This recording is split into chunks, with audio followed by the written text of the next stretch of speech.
Hey everyone, Artistically here. Just wanted to say that before we get started, this is the full 5-day and 5-night cycle for Starsand Island demo, and this is what I'm going to be reviewing. There is a lot of things I didn't get to touch upon in the game, so I highly recommend that when you get the chance, get the demo before the 20th of October so you can experience the magic of this game. Now, let's get started. First impressions. Okay, so what I want to start with first is my first impressions of the game. I originally found this game on Instagram in a post that linked the Kickstarter. For anyone who has watched my streams on Twitch, you know I'm an absolute sucker for cozy games. And when I saw a game like Starsand Island in the gameplay, I was immediately excited to try it out. The trailer showed off everyday life on the island, with features like planting, taking care of animals, and more. I began following the progress of the game's development in May, and immediately added it to my Steam wishlist. Art style wise, this game is pretty solid. It has all the standard Japanese anime-like game styles, but also its own unique charm. Looking at the game, I would say you could definitely tell that Seed Lab, the game's developer, has their own style, and it's pretty recognizable in my opinion. UI-wise, the game is really easy to navigate, but some players, like myself, may have troubles navigating the build menu, which is a menu that lets you place your items on the plot of land or in your house and such. I found myself constantly pressing the wrong button over and over, but that could just be my fault for not really paying attention to the build tutorial. Speaking of building, I really like right off the bat that you can customize the colors of your house with any paint or color texture in the game's design library, but the painting process is so tedious. Unless someone knows how to add paint onto the house in one swoop rather than one square at a time, feel free to comment below how you do it. Otherwise, it's a solid feature in the game, and I like it. Hopefully it does make it less tedious in the future when the game releases. Sound-wise, I would say the soundtrack leaves much to be desired. Now, I would give it points for adding music to every aspect of environments. As a streamer, I'm glad there weren't moments of awkward silence for my stream because there's no background game music playing, and I had nothing to comment on. I've had issues like that in the past with games like Moonstone Island or Fields of Mistria, where the music will randomly stop for a long period of time and then come back later for no reason. Anyway, that said, the soundtrack doesn't really stand out and it's fairly bland, but the atmosphere is nice and the music does add to it. I just wish that there was more than the same song playing over and over for each environment. For example, I hope that later on in, for example, like games like Animal Crossing, each time of day, like morning, afternoon, or night, there are different themes with music playing. Maybe the same song, just like at a slower pitch, or I don't know, at a different, I forgot, I'm not a musician, so I don't know the proper terms. Maybe like a lower pitch or a higher one or slower. Once again, I'm not a musician, I don't really know the terms. But with that said, I hope they have different soundtracks for like the morning, afternoon, and night. Different themes for music to play, like holidays and festivals, such as things in like Rune Factory series where you always get different themes for the festivals, and you'll get different themes for the seasons. So maybe a winter song can have like xylophones, slow xylophone playing. I don't really know. I'm trying to base it off of winter seasons in games I've played before, where the seasons have different music. And the only ones that I can reference is Rune Factory. But other than that, I think that is a good idea for the devs to consider when going into the music. They did ask about that in the survey that I took after I finished playing the demo, and I made it known that different music would be nice. But anyway, let's move on. The animations for the game are so smooth, and you can tell that a lot of detail went into it, like how NPCs will get up, push your chair in and leave, or pull the chair out and sit. It's not some static sit down, stand up animation. I will say it is annoying that NPCs sitting down that you talk to feel the need to stand up and do the animation cycle just to speak, But maybe it's a cultural thing, I don't know. Anyway, most of the time, there was no lag, but when there was moments of lag, it wasn't a huge issue. Now, right off the bat, character customization, peak. One of the things I've seen in these type of games and have character customization, like these kinds of games, they don't really have a lot of it. But with this game, you can change your character's hair, you can get them heterochromia with two different eye colors. You can change your clothes right off the bat. They give you a nice selection. They don't give you a full selection, but they give you a nice one. And you can earn clothing materials as you play the game. Like I was able to get golden gloves and a hat with some really cool hairstyles. Now, what I think is strange is you can't really change your hair color. You can change the hairstyle, but they all have their own hair colors. And I think it's strange because you choose to give them the option of heterochromia, which is such a rare trait. But you can't change your hair color like you're dying or something. Which is funny because I've seen people in the server say that they want to change their hair color regardless of style. So hopefully the devs take note of that as well. Gameplay and mechanics. I want to say, for an indie cozy game, I was not expecting the gameplay to be so enjoyable going in. But then again, did you see how much the game made on Kickstarter? Phenomenal. Of course, I know nothing about game development and cost, so I don't know how much they needed to make this game good, but I loved the gameplay. There are things that confuse me, even downright infuriate me, but let's get started with the good. Crops, materials, etc. Those things don't seem to take days to be harvested or collected, but rather minutes, possibly an hour real game time. If you're a farming life sim player like me, you know what I'm talking about. It surprised me. I planted my crops, went to bed, and then they were ready. I went to bed without realizing or without really reading the description of items to see how long they would take to finish. So I thought it would be ready to be harvested in a couple of days, which I guess doesn't really make sense for a game demo that is 5 days and 5 nights. Because you don't know how long the player will be playing. And you think that they might go to sleep for a few days each time just so crops can grow. So I really like that you're able to just harvest those items same day. I feel like I'm making an Amazon order. Same day delivery, please. Anyway, that said, the game has plenty of seeds to give you, and you can gather them while foraging, but it doesn't really make it clear which seeds are available to plant. Now, when you're reading the description of the seeds, all the seeds I've gathered say in my playthroughs have said all seasons, but even with a tilled field, some did not allow me to plant them. So hopefully the game gets sorted out when the game fully releases and they give more details on how to plant the ones that aren't able to be planted on your field. Because I had a bunch of seeds and I had so much to give, to plant and then sell, but I couldn't do it because it wouldn't really describe which seeds were available to not plant. Also, what the hell? But this game allows you to run, skateboard, and ride mopeds and even ostriches. I'm mentioning this because so many of these games don't let you run faster or make you take an item like a coffee or something to get speed boost for one day and it isn't stackable. I'm looking at you, Starsand Island. I love not being tied down to moving like a snail, and would often forget that I could run because the trend of slow moving MCs are in this genre.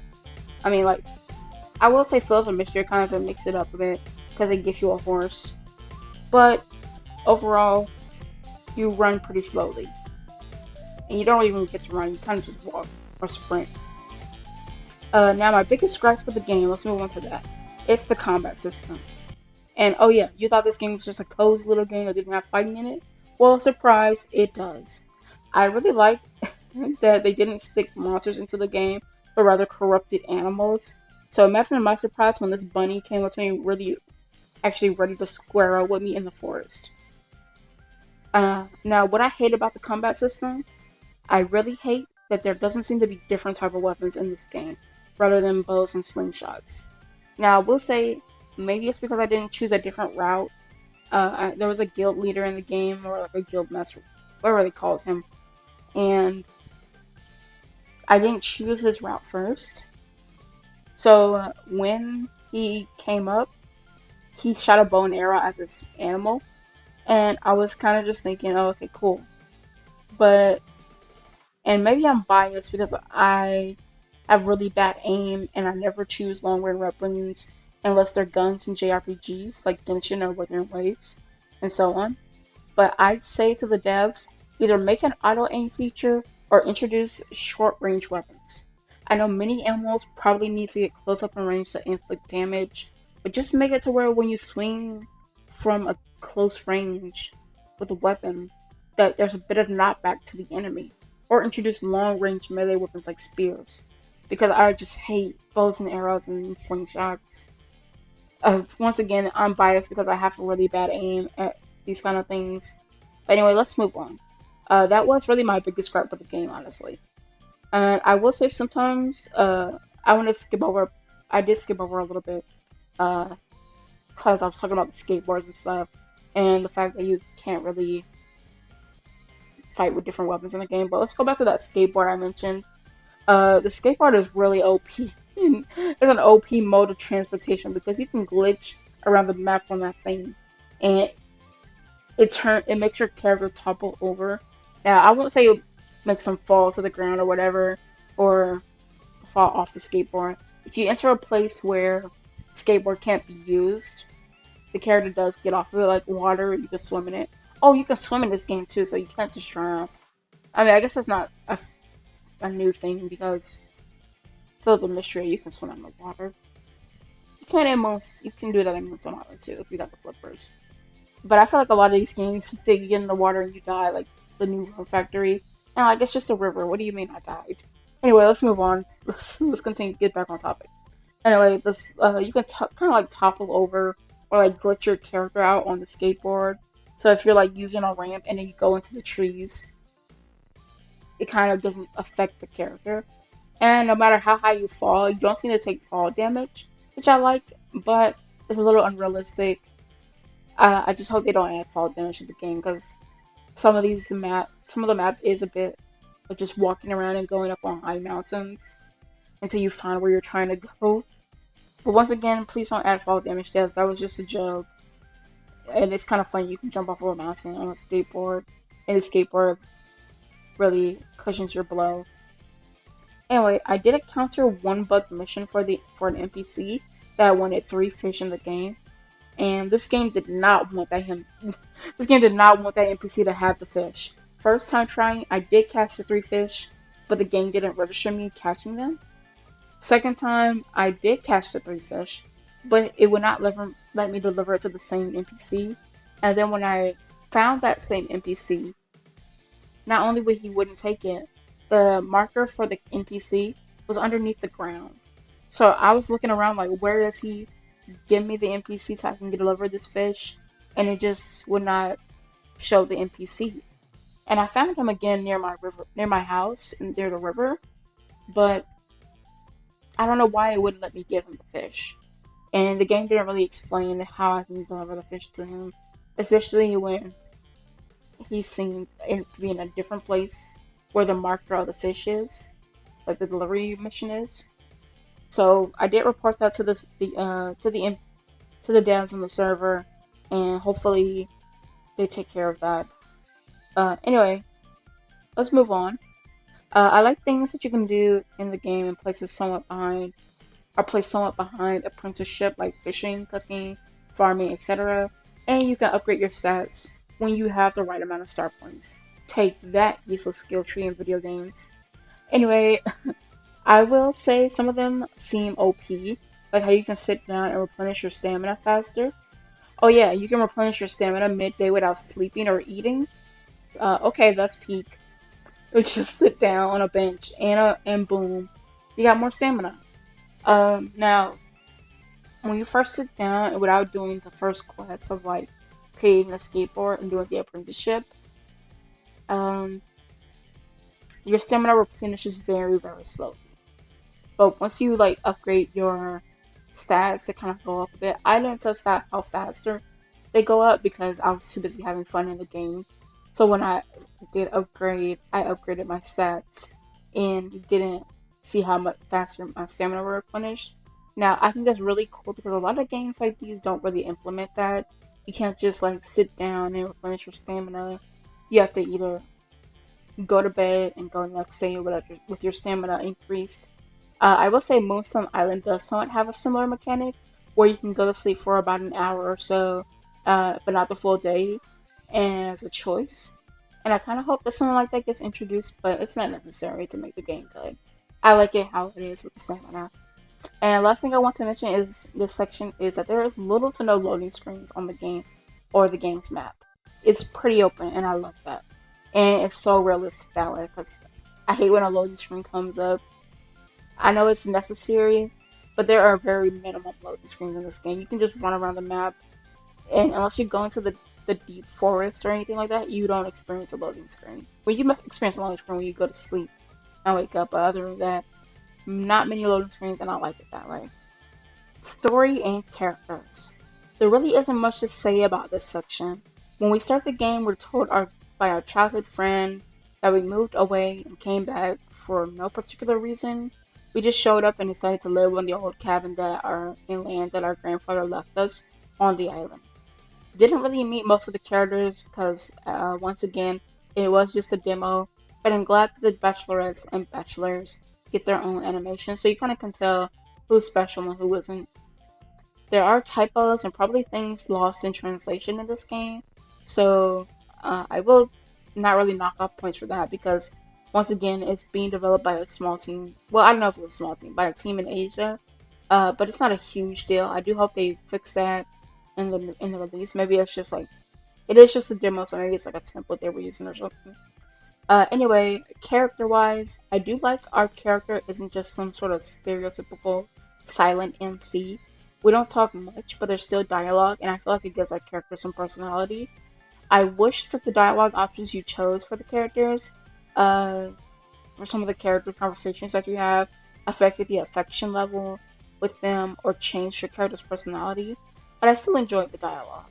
The NPCs don't talk too much, and the ones that do likely are bachelorettes or bachelors, or just more important.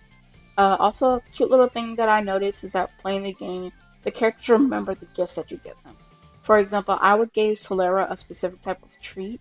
I forgot the name of it, but when I talked to her the next day, she was like, "Oh, you gave me that treat," and I really liked. She said it by name, but I couldn't remember the name again. And she was like, "Oh, you gave me that treat. Here's a gift," and I really thought that was very cute.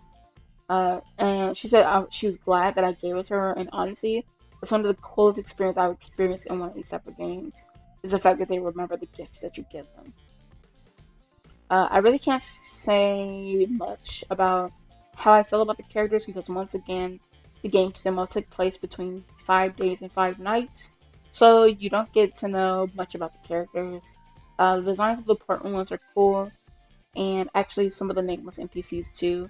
But that's basically it.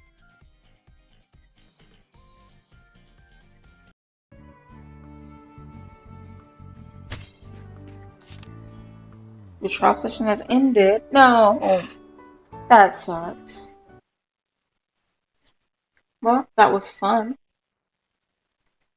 My final thoughts on this game is that Starsand Island is a gem and a breath of fresh air for games in this genre. It's interesting, has an open map, and overall is super cute. If you haven't played the demo now, you have until October 20th to do so, and the game is set to release February 1st in 2026, so you have plenty of time to save up because I'm definitely getting my hands on a Steam copy, and I definitely think the price would be worth it.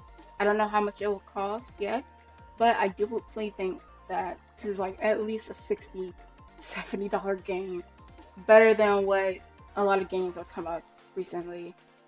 I think it's just well polished and well put together, and you could tell that the devs had a lot of love for this game, and that they're still working on it because they are in the Discord listening to people's feedback and reading the bug list that people put out.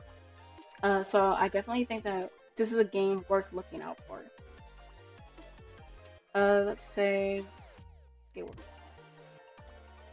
there's still time to get your thoughts and report bugs in the game on the game's official Discord server, so please do so because I'm sure it will really help the devs iron out the game for the final release. I give this game a solid maybe 8.5 stars out of 10. And I'm picky about games in this genre, so I think that's a pretty good score. Anyway, thanks for watching, and if you want to see me play Starsand Island when it releases, follow me on Twitch at artistically.twitch.tv. That is artistically with an extra Y at the end, and I'll try to do more videos like this in the future, even start streaming on this channel a little more, if possible. There are some things going on recently, so I may not be streaming for a little while. Just depends on certain circumstances. Anyway, like I said, this game is pretty good, and I definitely recommend giving it a try. And if you don't like it, hey, the demo is free. So, there's that. Anyway, I will see you all later. Bye-bye.